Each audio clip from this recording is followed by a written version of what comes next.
दोस्तों, भगवान देवनारायण के पूर्वज मांडल जी क्यों घोड़े सहित पानी में उतर गए थे? हरिराम जी क्यों एक शेर का शिकार बनने के लिए उसकी गुफा में चले गए थे?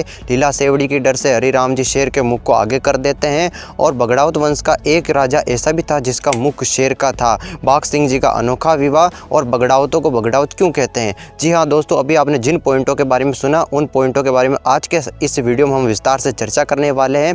आज के इस वीडियो में हम आपको भगवान देवनारायण के पूर्वज मांडल जी, हरिराम जी और बाघ सिंह जी इनका इतिहास बताएंगे। वैसे इनका इतिहास इतना कहीं मिलता नहीं है, लेकिन फिर भी जितना इतिहास मिलता है उतना आपको बताने की कोशिश करेंगे, तो आप वीडियो पूरा जरूर देखिएगा। तो चलिए आज के इस कार्यक्रम को आगे बढ़ाते हैं। दोस्तों, बगड़ाउत देवनारायण लोक गाथा शुरू होती है अजमेर के राजा बिसल देव जी के छोटे भाई मांडल जी से, जो कि भगवान देवनारायण के पूर्वज थे।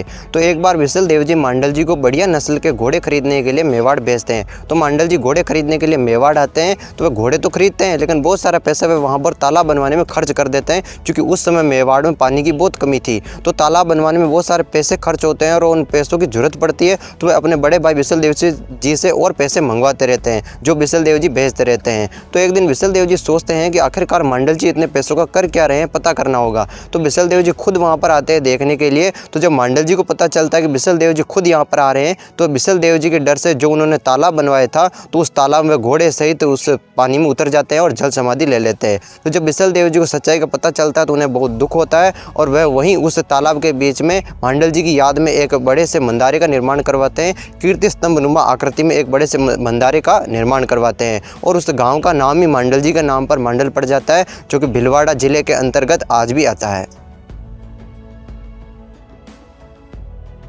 दोस्तों, एक बार बिसल देव जी के राज्य में एक शेर ने बहुत आतंक फैला रखा था। वह रात को आता था और बच्चों को उठाकर ले जाता था। थक हार कर गांव के लोगों ने तय किया कि हर घर से एक एक सदस्य बारी बारी से शेर का भोजन बनने के लिए उसकी गुफा में जाएगा।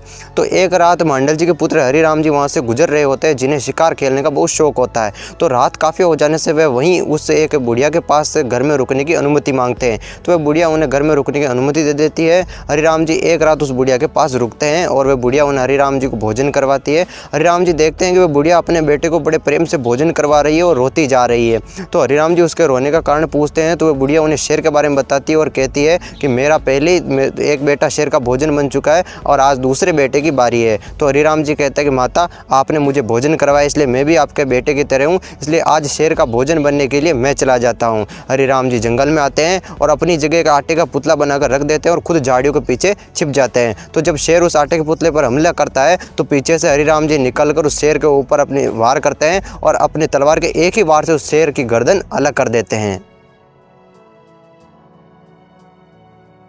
हरिराम जी शेर का कटा हुआ सिर लेकर अपनी खून से सनी तलवार को धोने के लिए पुष्कर घाट की ओर आते हैं। पुष्कर के एक रास्ते में एक लीला सेवड़ी नाम की एक ब्राह्मणी रहती थी, जो रोज सवेरे उठकर सबसे पहले पुष्कर घाट में नहाती थी। उसके बाद भगवान वराह की पूजा करती थी। उसने ये प्रण ले रखा था कि वह वराह भगवान की पूजा के बाद ही किसी इंसान का मुख देखेगी।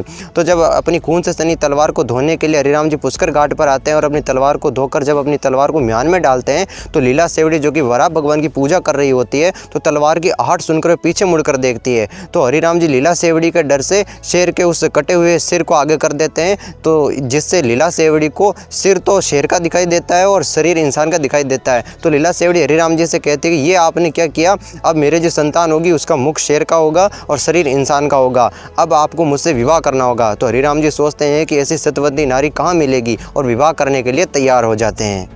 कुछ समय पश्चात हरिराम जी और लीला सेवड़ी के यहाँ एक संतान का जन्म होता है, जिसका मुख तो शेर का होता है और शरीर इंसान का होता है। इन्हें नरसिंह भगवान का अवतार बताया गया है। तो अब हरिराम जी उस बालक को लेकर बाग में एक बरगद के पेड़ की खोल में ले जाकर छिपा देते हैं। अगले दिन जब बाग का माली आता है और देखता है कि बाग तो बिल्कुल हरा भरा हो गया है और वह बाग को चारों ओर से देखता है, तभी उसे एक नवजात शिशु के रोने की आवाज़ सुनाई देती है। माली तुरंत दौड़कर उस बरगद के पेड़ की खोल में आकर देखता है और उस बालक को उठा लेता है, लेकिन वह यह देखकर दंग रह जाता है कि इसका मुख तो शेर का है और शरीर इंसान का है। माली उस बालक को लेकर बिसल देव जी के पास जाता है। बिसल देव जी को जब हरिराम जी से सारी बात का पता चलता है, तो वह कहते हैं कि इस बालक का लालन पालन का जिम्मा अब हम स्वयं उठाएंगे। बाघ का मुख होने के कारण बिसल देव जी उस बालक का नाम बाघ सिंह रख देते हैं। बाघ सिंह की देख रेख में उस बाग में एक ब्राह्मण को नियुक्त कर देते हैं। अब बाघ सिंह जी उसी बाग में खेलते कूदते बड़े होते हैं। राजस्थान में एक प्रथा है कि तीज के दिन कुंवारी कन्याएं झूला झूलती है, तो कुछ कुंवारी कन्याएं तीज के दिन झूला झूलने के लिए उस बाग में आती है। यही जानकर बाघ सिंह जी और उनका ब्राह्मण मित्र भी अपने अपने झूले डालते हैं। तो जब वह कुंवारी कन्याएं वहाँ पर झूला झूलने के लिए आती है तो बाघ सिंह जी उन कन्याओं के समक्ष शर्त रखते हैं कि तुम मेरे साथ फेरे लोगी तभी मैं तुम्हें इस बाग में झूलने की अनुमति दूंगा, वरना नहीं। तो वह कन्याएं पहले तो मना कर देती है, लेकिन फिर आपस में बातें करती है कि इसके साथ फेरे लेने से कोई शादी थोड़ी हो जाएगी। तो ये सोचकर कुछ कन्याएं तो फेरे लेने के लिए तैयार हो जाती है और कुछ अपने वापस घर लौट जाती है। बाघ सिंह जी का ब्राह्मण मित्र उन लड़कियों का बाघ सिंह जी के साथ फेरे करवाता है और उन्हें बाग में झूला झूलने की अनुमति देता है।